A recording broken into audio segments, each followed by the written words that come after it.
Once again, you already know what it is, and you already know where you have reached. This is the collaboration of my brother from another mother and co-host of Clash of the Podcast. To my immediate right is the one and only Conrad Cushman, representing everything pro wrestling. My name is Sean Hubbard, representing Hubbard Wrestling Weekly, and together we are Clash of the Podcast. It's a very special presentation of Clash of the Podcast as we preview one of the biggest fights of the year. If you thought that Spence versus Crawford was something you have seen nothing yet, we're talking about Jermell Charlo versus Canelo Alvarez, undisputed versus undisputed. For one of the few times in history, ladies and gentlemen, we're talking about undisputed versus undisputed. Charlo versus Canelo with all the gold on the line. Actually, Charlo, he doesn't have anything on the line. He's going to walk out with gold no matter what. But Canelo is putting his championships on the line as the guy with the higher weight class. Conrad, I know that you, as an admitted fan, but probably not as deep into it as I am, but very knowledgeable nonetheless, have to be excited for this battle of undisputed versus undisputed. First and foremost, thank you for the invite, for getting me on here, big time. But yes, this is an incredible boxing match. We were talking a little bit before we started the show, and this has rarely happened. What'd you say, the fifth time in history? Yeah, about the fifth time. We're too active, meaning people have had championships undisputed and gave the title up to challenge for a higher weight class. But it's one of the few times in history where the undisputed champion, who's still the champion, challenges another undisputed champion. It's a beautiful thing, in my opinion. It's always good. You love unification matches in any type of combat sports. Mm-hmm. You love it in, as you guys can see, pro wrestling. You'll love it in boxing. It means a lot. There's a lot on the line, and it adds big stakes to this fight. And that's what we're being sold on for this one. Absolutely. I want to make sure we get some business out the way. There's only one way to watch this epic pay-per-view contest, and that is at FITE.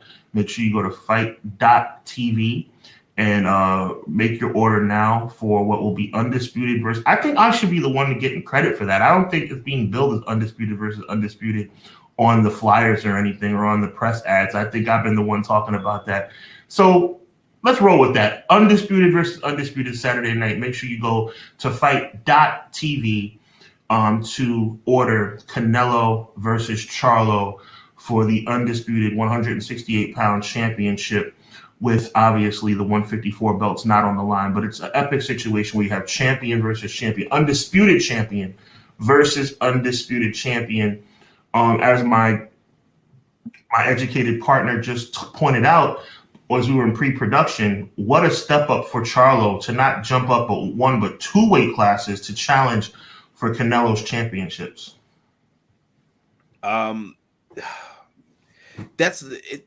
It could be a good thing and it could be a fear. So to me, looking at all ends of this, when I was doing my research, I was listening to a bunch of other things, a bunch of experts, analysts. I even listened to Stephen A. and Shannon Sharp talk about this. So you have so many different variables into this and what is going to play in. Some people say it's, what if your recent fights look like? Is age a factor? Who's got the reach? Who's got this? Who's got next? And that's the real question, is who's going to step up from here and make something happen. It's going to be interesting once we get into like each and every variable, maybe their past, where they came from. This is going to be a big fight, man. This is going to be money well spent for a good boxing match. I don't think this is going to be one of those, oh, it was over real quick. I just don't see that being this. It's going to be a slugfest, and and I'm interested to see like how long it goes, because that changes how I feel about this as well. The length of the fight will also determine how I feel about this. So if you call me like during round 2, I'll be acting different round 7, 8. Like, yo, I'm changing my pick, man. I don't know.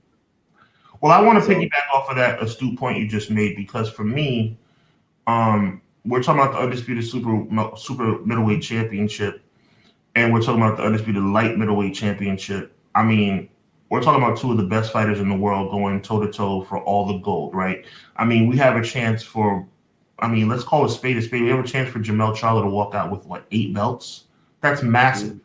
I mean, that's like, you know, I'm taking it back. Like, I believe there was a couple of 8-belt champions in WCW. I know that Jushin Thunder Liger was the champ of the cruiserweight division, had like 8 belts. Ultimo Dragon. Ultimo Dragon was an 8-belt champion. So for you to walk out with 8 belts, obviously, immediately the light middleweight championship would be vacated if Charlo wins the super middleweight championship. But for that night, he'd have 8 belts on his shoulders, and that's a massive thing. But before we get into the main event, I really want to dive into a couple of these undercard fights. We're going to talk prediction on the main event a little bit later, but we want to jump immediately into some predictions for what should be a really entertaining couple of undercards. There's going to be 6 undercards and 4 on the main show. So we want to talk about Elijah Garcia, who is a prohibitive favorite going up against Armando Resendez in a middleweight fight. Real quick, let's just touch base on this and just move past it, because obviously this is a big fight. We're talking about a middleweight fight, obviously a contention opportunity for both these guys. I see Garcia walking out with a win. What say you? I will fully agree in this aspect. If I'm treating when I always do predictions, I always think there's the money pick and then sometimes there's the heart pick. But in this one, I feel the same for both, that Garcia is going to walk away with the win in this one. I couldn't agree more. Now, I'm going to throw something at you that I think you might disagree with. We did not go over our predictions in pre-production, but I think that Lubin versus Ramos is going to be a big surprise. As we walk into Vegas on Saturday night, Jesus Ramos is a prohibitive favorite over Erickson Lubin. I think in this junior middleweight fight, no titles on the line, but when this junior middleweight fight, I think Lubin pulls off the upset. I just have a hunch that Saturday night might be his night. He's been fighting well as of late. Ramos is the prohibitive favorite, but I think this is an upset for Lubin. What say you? I'm going with Ramos for the win. Mm-hmm. I cannot go with that. The body of work is just too incredible. He has looked good, and I think he's going to win this one easy. Most definitely, I hear you. And obviously that's the more sound pick. I just have a feeling that Lubin might be due on Saturday night. We shall see on pay-per-view on FITE this coming Saturday night.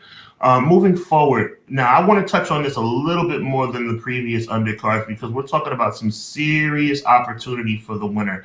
Let's go down the annals of time a little bit with your Dennis Ugas going up against Mario Barrios. First and foremost, Mario Barrios is a former champion, has had opportunities to headline before, and has done so with championship gold on the line, a former champion. However, has had a little bit of unfortunate luck as of late, and going into what I think is going to be the biggest fight of his most recent career, going up against Dennis Ugas. I definitely believe Ugas should win the fight. And I'm going to ask your prediction in one moment, Conrad, but I do want to touch on Ugas for a second. As we both know, Ugas's most coveted victory was a championship win over Hall of Famer, future Hall of Famer, current Hall of Famer of Hall of Famers, Manny Pac-Man Pacquiao, for the welterweight championship. He ended up losing that title down the line as he lost it to Errol Spence Jr. But Ugas has been on the main stage. He did defeat Pacquiao in a main event welterweight championship fight. This fight is for the interim WBC welterweight championship. Conrad is obviously up on these things, but for the benefit of those watching, I want to make sure people know, yes, the interim WBC welterweight championship is on the line. However, this is more about opportunity than the interim championship, as it is very conceivable, not guaranteed, but very conceivable, that if Errol Spence Jr.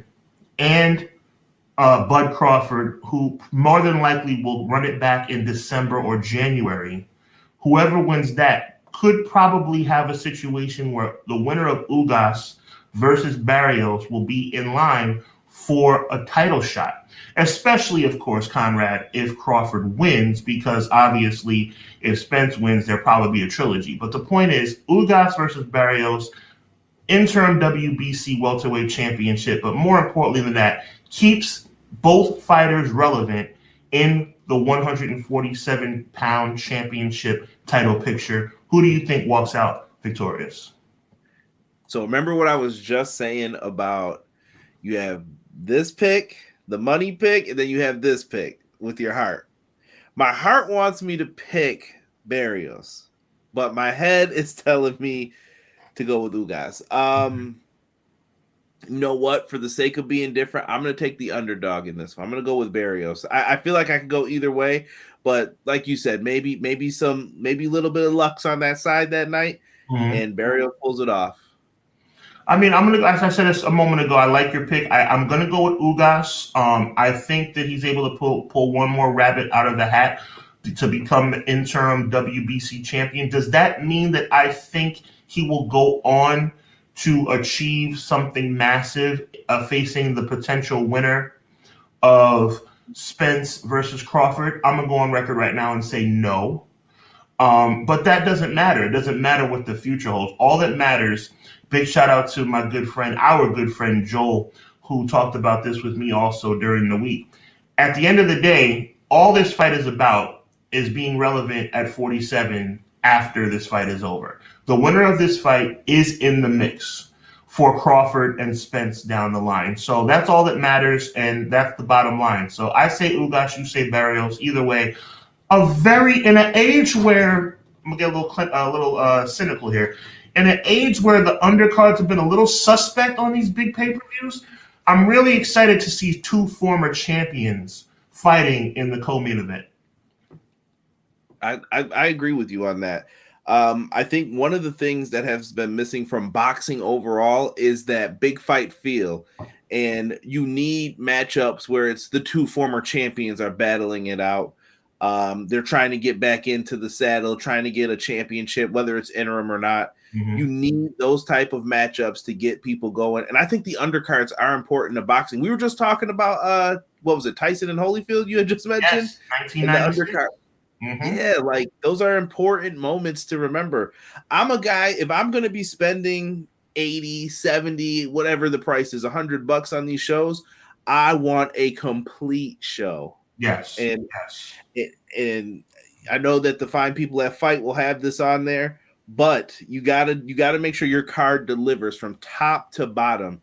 And I'm one of the guys, I'll even watch the prelim fights, the little extra fights. Yeah, most just definitely. If you can find someone new to get some spark going, you know.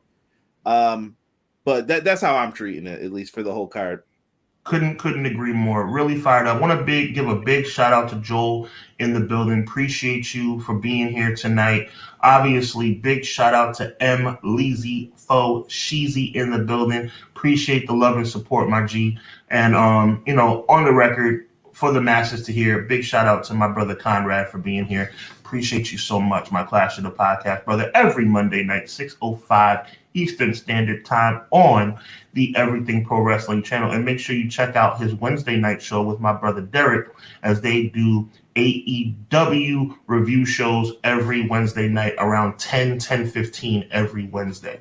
But check this out, man. XGW's in the building. Thank you, my G. I appreciate you. God bless you. Welcome to the show. So happy to have you here. Listen, so that gets the preliminaries out the way. Just to touch a little bit on, because I'm a big history buff. Thank you for bringing up the old school 96 fight that we talked about in pre-production. Yes, Tyson Holyfield won. I was probably 11, 12 years old, and it was a crazy thing because in the undercard, Henry Akinwande defending the WBO heavyweight championship, and another undercard, it was the other incarnation of the heavyweight championship, Michael Moorer, a man who fought Evander Holyfield twice in two main events in the undercard for the IBF heavyweight championship against former champion Francois Botha, and that led up into Tyson versus Holyfield 1, which ended up being a massive main event. Now, will we ever get four high-profile matches on one card in the world of boxing? The answer is probably no. But I think you guys would agree having two former champions and two 147-pound competitors who are going to be in the mix for title shots in the future fighting each other in the co-main event is definitely worth it. And I want butts in the seats before the main event. I'm tired of watching pay-per-views where there's nobody in the seats for the first three fights. It makes me sick. Yeah. I'd be there when the doors open. You know what I'm saying? Exactly. I'm like, hey, once it starts, I'm sitting here and I'm not moving. But absolutely different strokes for different folks. I don't know. Maybe they're out there getting they're drinking their laugh on. Maybe they're mingling. I don't know what you're doing. It is Vegas. You need to be in them seats. It is Vegas. But listen, we are about to lock in because I know that Conrad is dug in. I've been digging in ever since this fight was announced. And we're talking about two of the most high-profile fighters in the history of the game in 2023. The two modern-day icons, in my opinion, because the Charlo brothers, big shout-out to Jermell as well, who is a champion in his own right, a WBC champion, and obviously his brother Jermell, who's going to be going up against Canelo Alvarez Saturday night with all the gold on the line. A little bit of history for you guys as we get ready to go down the tiers of this massive fight. Jermell Charlo, let's touch on him a little bit first, Conrad. 35-1-1. He is the current undisputed, not defending, but current undisputed light middleweight champion of the world. We just talked about it. Jermell Charlo is the current WBC middleweight champion. I bring up his twin brother because they have been public about not wanting to fight each other. I think that would be must-see TV as well. But I like how they're staying 10 toes down about not fighting each other.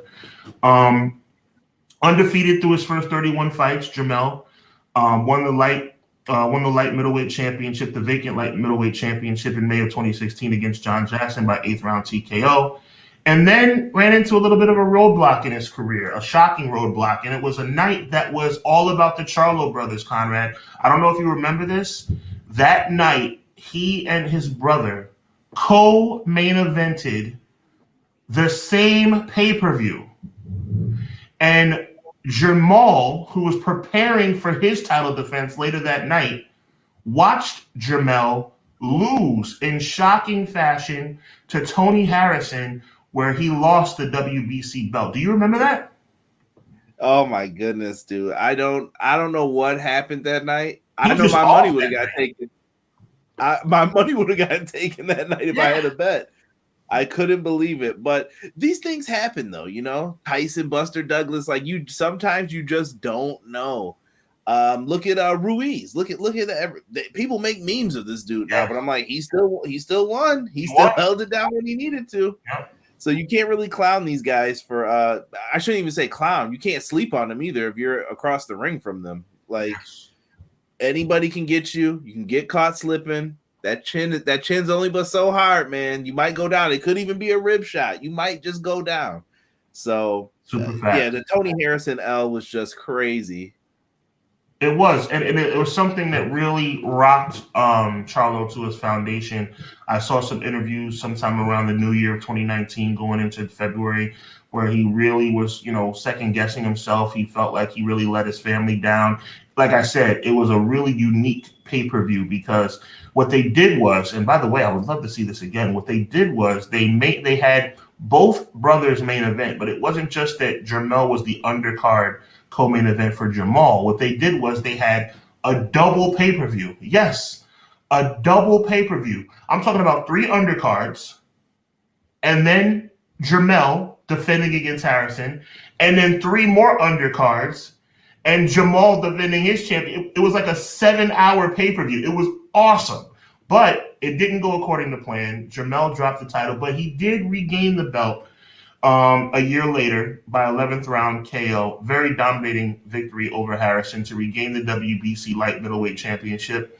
Went on to win the WBA and IBF versions of those belts along with the Ring Magazine title in September of 2020.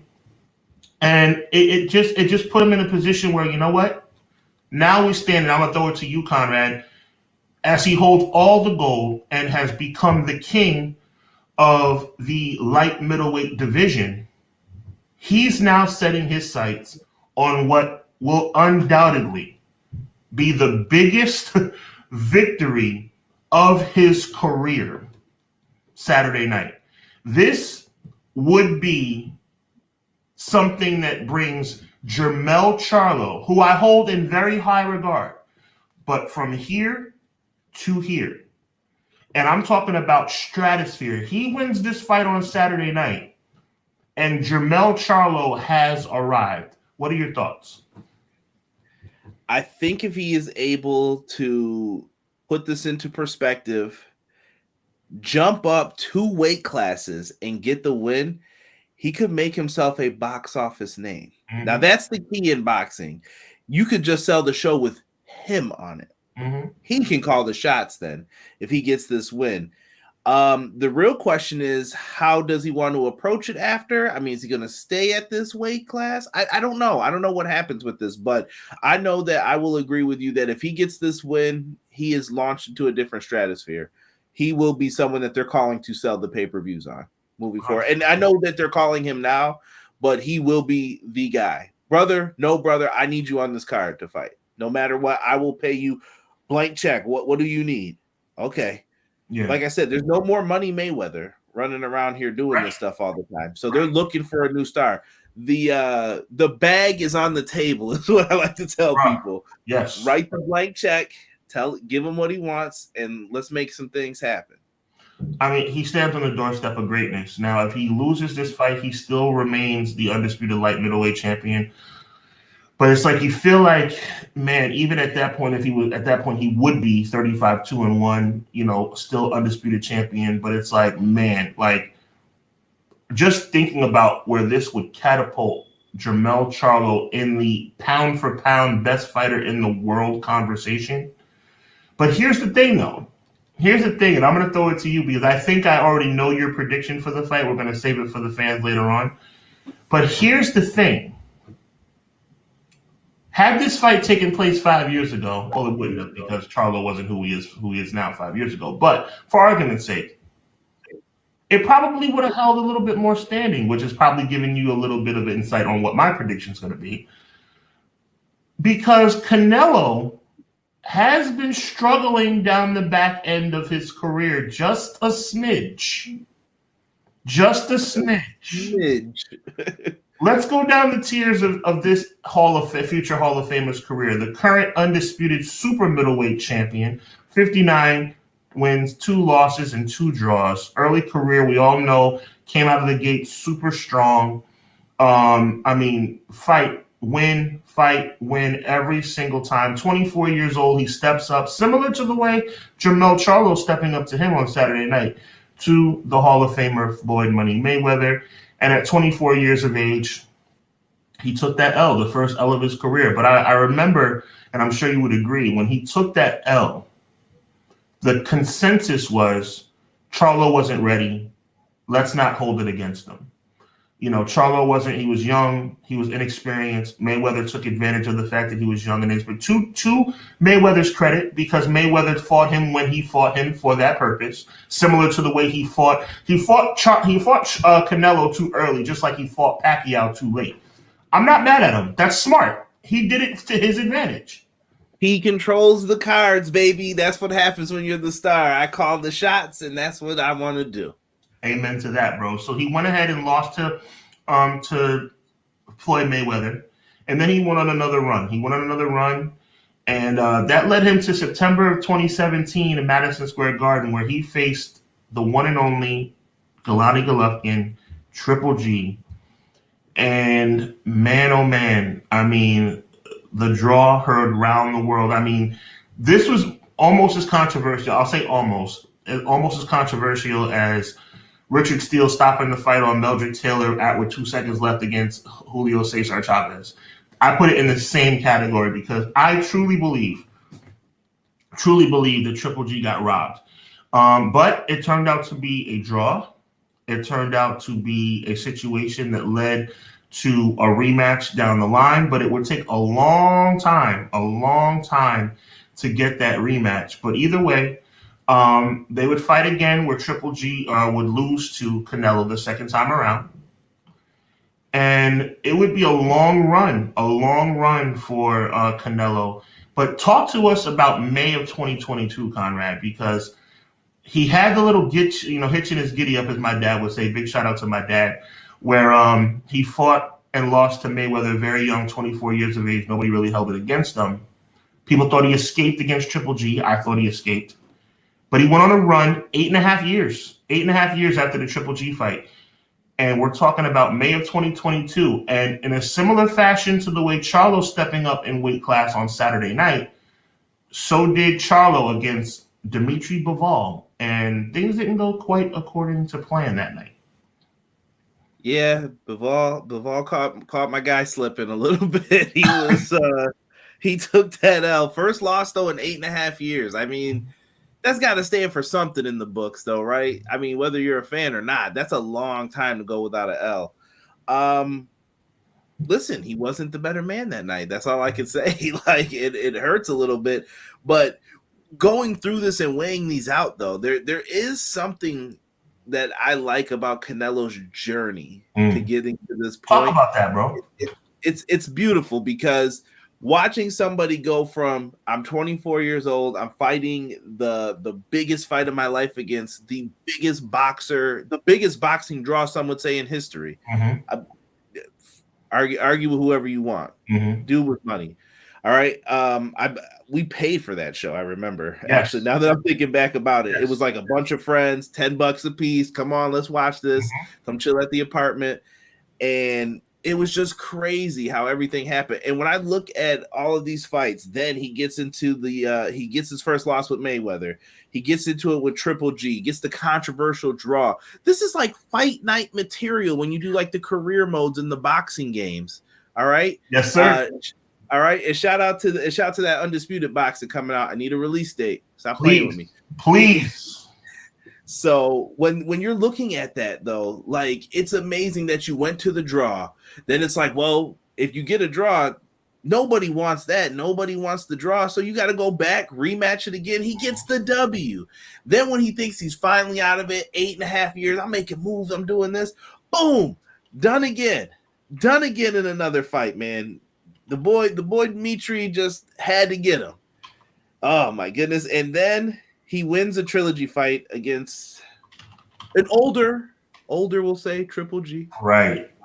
In 2022. So, I mean, it's storybook, man. It's storybook. This is a big fight for him, too. I know you put Charlo in like this. This is huge for him. Yes. But I feel like this is to protect your legacy now. Like, this is... Wait, no. Wait a second. Now, I love this because now you're going to have to break that down for me. You think this is a legacy fight for Charlo? I mean, for Canelo? Yes, I think that his legacy has to be protected here because we mentioned the losses, right? We're talking about the small things, the bad things that happened. Right. The 8-year run, great, cool. But now it was... He doesn't have what it takes anymore. He's the older guy now. And I feel like when you watch the press conference with them, when they're sitting down and talking about this, Charlo said, I'm a lion. He seemed like, well, I'm older. Whatever animal will be the lion, that's what's going to happen here, bro. That's what I'm going to do then. And I felt like he wasn't, it's like a younger guy on the basketball court talking mess to you in a pickup game. Right. He's like, all right, I got something for you. I just want you to know. Right. And the smack talking was getting real, but it wasn't like heavy. It wasn't like the face-to-face, the push, and I don't like you and all that stuff. It wasn't bad, but it was I want this top spot. I had this top spot, and I don't want to lose it. The classic, what was it? The Rock Austin promo. I need to beat you now more than ever. Oh, yeah. And that's what I felt like he was telling them, though. Like, I need this win. My legacy is on the line because people are going to remember this. If he loses this, they're going to this will be a part of that. Look at these big losses he had right here. These 3. This is when it all went downhill for him. Right. And I think he still thinks I'm on top. I can still do this. I'm one of the best in the world. You know, you broke that down so beautifully. And for me, it's like, I think about it. It's like all his losses have been somewhat sandwiched. You know what I'm trying to say? And it's sad because I don't want to disrespect him. I almost used that draw to Triple G because of the court of public opinion as a loss, but it was a draw, so I don't want to be disrespectful. But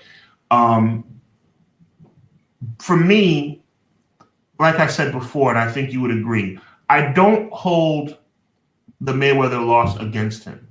He was young and he just wasn't ready. He wasn't ready. And it's Mayweather. Right. The best defensive boxer in history. Right. Like, he knows, bro. So that was a tremendous step up for him. And he wasn't ready, okay? It doesn't matter he had 40-plus fights under his belt. He was still young, and he wasn't ready. Like I said, I think the 8.5-year run after the Mayweather loss is one of the most impressive in history. And but see, the thing is, the same way that people give, and I want to ask your opinion about this as well. Why do you think, in the court of public opinion, that everybody gave him such a pass against Mayweather, but yet when they gave him a pass against Mayweather because he was too young, but they didn't give him much of a pass against Bivol when he lost, even though, Canelo stepped out of his comfort zone, jumping up in weight class. It's like they didn't give him the benefit. I didn't give him the benefit of that. I'll speak for myself. It was just like, I felt that it was more than about the jump in weight class. Bivol outclassed Canelo that night, and that concerned me. I feel that it comes down to youth sometimes with the Mayweather fight. I think that the youth will get a pass sometimes, and you made a mistake, but you went up against the best, so I can always respect that. Versus, he had a name for himself at that point. Oh yeah, when he loses to Bivol, and then when he fought Bivol, he was ranked number 2 pound for pound in the world. Right, and I think that was one of those like reality check. Whoa. And I think that in the court of public opinion, like you said, that's when people are going to give you that mess. They're going to, I don't know about you now. Number 2 in the world? You sure? They're going to doubt you and question you. But he did come back and he did win. He did win that rematch again, just to make sure people knew. Sure. 100%. He came back and won the trilogy against an aging Triple G, but it's still Triple G nonetheless. And that sets the stage for this fight. I mean, look. The historical significance is there. One of the rare times in history that 2 current undisputed champions are going to face each other. It's wonderful to see something like this. To me, I'm not in Jermell Charlo's head, but I am a student of the game, as you know. And to me, what this is saying is that Jermell, I don't think Jermell is holding on to his championships. I don't see that as like him trying to baby it or make sure that he has something to fall back on. Jermell Charlo wants this victory more than you can ever imagine. If he loses, he will remain the undisputed light middleweight champion. He will remain the best light middleweight in the world. He may be the best middleweight in the world if he decided to step down in class. But the reason why he wouldn't want to step down in class from super middleweight, which he'll be fighting at on Saturday night, is because you know who the middleweight champion of the world is right now? His brother. He doesn't want to fight his brother. So that's part of the reason also why I think he jumped 2 weight classes. Because he didn't want to fight his brother. Yeah, I mean, see, this is where I start weighing it in. You can't fight your twin brother. I don't care. This is not wrestling. I love pro wrestling. 605 Monday nights, everything pro wrestling, Clash of the Podcast. You can't fight your brother, bro. You can't fight your twin brother in boxing. I mean, I'm sure they've sparred. Listen. Also, from the world of pro wrestling and combat sports, everything has a price. Everything has a price. You just gotta touch that right number for them to get Charlo versus Charlo. But him jumping up weight classes is like, this could be a positive or a negative, and this is all your outlook as a boxing fan, or however you're viewing this as a boxing opinionist. Is putting on the weight going to hurt him? Some will say maybe. Is he doing long-term damage to himself going up against someone who has been prepared to do this weight class? He might hit you a little bit harder. How do you jump if you do go back down? How does your body react to that? There's a lot of factors into this that, like, my mind is swirling. Like, you're like, ooh, all of this happens. Most definitely. Let's go to some of these comments. Having a little bit of a technical difficulty, but I'm going to make sure I read all of these. Obviously, Joel's in the building. Appreciate you, my G, talking about how both guys are undisputed in their weight class is amazing. 154, 168. talking about how he likes Lubin in the fight in the undercard. M. Leezy Fashizi, good evening. Hub and Conrad, good evening to you, M. Leezy Fashizi. Appreciate you. XGW in the building, appreciate you, my G. And a little bit of historical significance. Well, actually, we will highlight this particular comment because I think this is good to see. Joel says, Conrad is a beast. I thought he wasn't a boxing episode. Dude knows more than me. That's what's up, man. I appreciate that. You know what I'm saying? XGW throwing up a big fist. Appreciate you, my G. Thank you so much. Once again, M. Leezy Fashizi in the building. Appreciate you. Yo, this is what it's all about, bro. You know, for me, Conrad, Fight Week excites me, bro. Fight Week excites me. I am fired up because you have two of the best in the world. It's a title fight. It's a legitimate title fight. It's pay-per-view. We're going to have to spend a couple of our hard-earned dollars on this fight. But you know what? I believe in Jermell Charlo. I believe in Canelo Alvarez. And I believe that these two guys are going to put on a show. And I'm going to go on record as saying something I thought I would never say. I'm blowing my own mind on this one. Conrad, this fight will be better than Spence versus Crawford. I don't think you're crazy for saying that. Period. I don't think you're crazy for saying that. I'm hoping the rematch is better when we get that later this year. But I think this could be this has potential to be fight of the year. 100%. 100%. We are only 2 days away, man. Listen, I am so thrilled to have had you on the show, man, but there's not any way I'm going to let you get off the air tonight without a prediction. So I'm going to go first, and I'm going to leave your prediction as the main event. Listen, and I want you to give a little analytical context before you give your prediction, as I'm about to do right now. Look, the lion climbing the mountain is always hungrier than the one that's on top, in the immortal words of Jesse the Body Ventura. And for me, the back-to-back fights with, so I'll make sure I'm historically accurate, Tony Harrison, where he lost the title and won it back, the double pay-per-view with his brother, the winning the IBF WBA from Gilson Rosario, all impressive. But we're talking about a man in Canelo Alvarez that will go down as one of the greatest fighters of all time. And you, Jermell Charlo, have a chance, as you said earlier, Conrad, to separate yourself from your brother, to separate yourself from the entire lineage of history. You, for one night only, because like I said, we all know he's going to vacate the light middleweight championship if he wins the super middleweight championship. But you have a chance to walk out of Vegas with 8 belts. 8 belts. Canelo doesn't have that opportunity. You know why? Because Jermell Charlo's titles are not on the line. Only one man has an opportunity to walk out with 8. Only one man has a chance to walk out as the Ocho. And that man is Jermell Charlo. And I think he's going to get the job done. I just have a hunch that young man is going to find a way to become the new undisputed super middleweight champion of the world.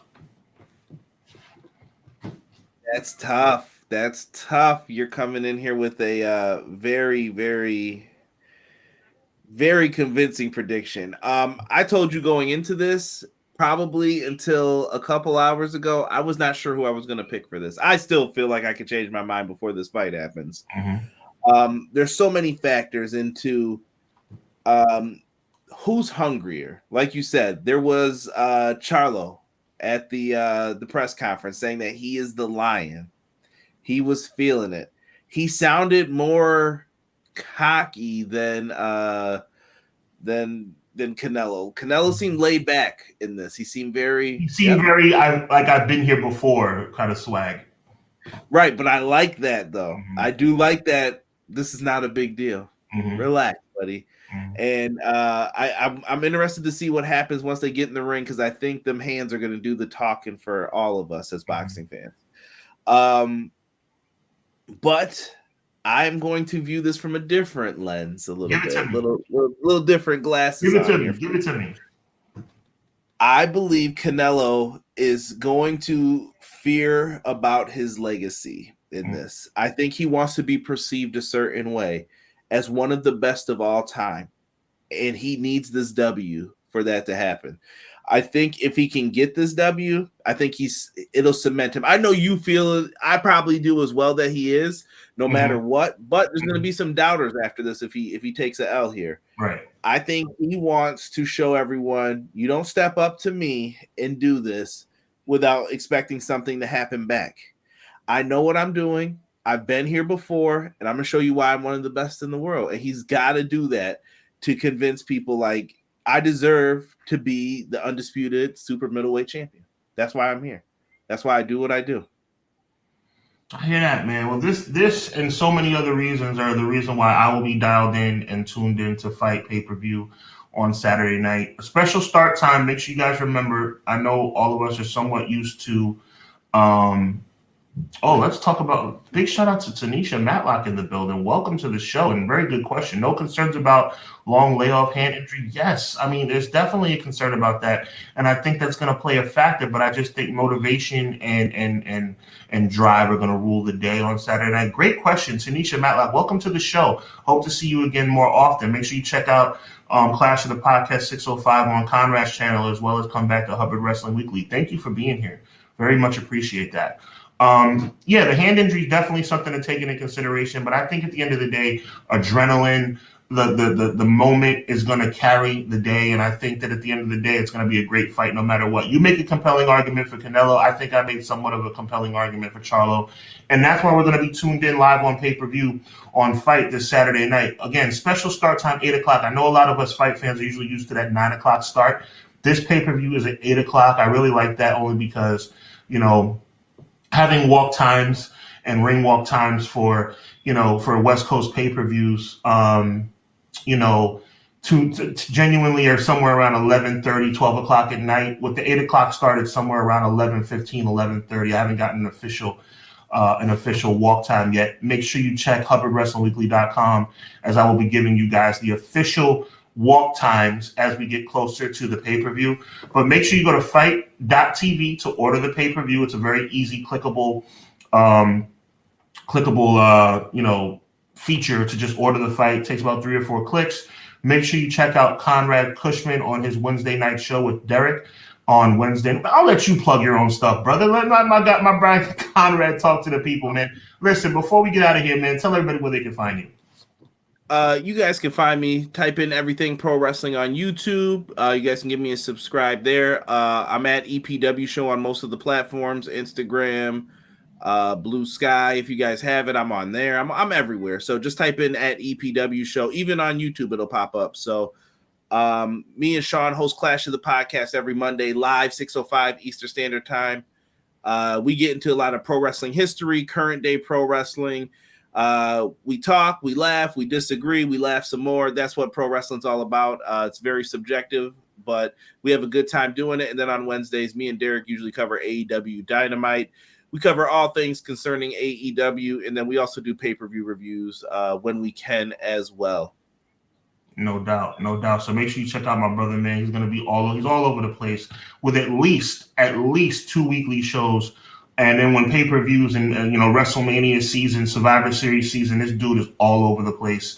So the best way to make sure you're locked in is just basically to just subscribe to the channel. So make sure you subscribe to Everything Pro Wrestling. If you have not subscribed to Hubbard. Subscribe here too.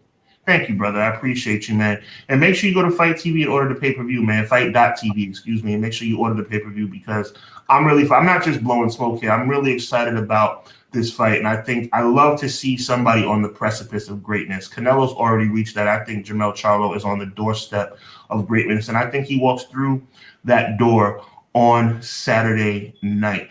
Make sure you tune in. Make sure you check the Hubbard Wrestling Weekly Instagram. That's HUBB Wrestling Weekly on Instagram. I will be giving you fight by fight round by round coverage on my Instagram page on Saturday night, starting at 8 o'clock from the undercard all the way through the main event. I'm talking about round by round. I cannot obviously give footage. That's why you're watching Fight on pay-per-view, but I will be giving you round by round commentary as the fight goes on. So make sure you subscribe to my Instagram and to my Twitter. So with that being said, once again, Conrad, I thank you, my brother. He is the one and only Conrad Cushman, Everything Pro Wrestling. I am Sean Hubbard, Hubbard Wrestling Weekly, and collectively we are Clash of the Podcast. We'll talk to you Saturday night during the fight, and we will see you next Monday night on Clash of the Podcast. God bless you.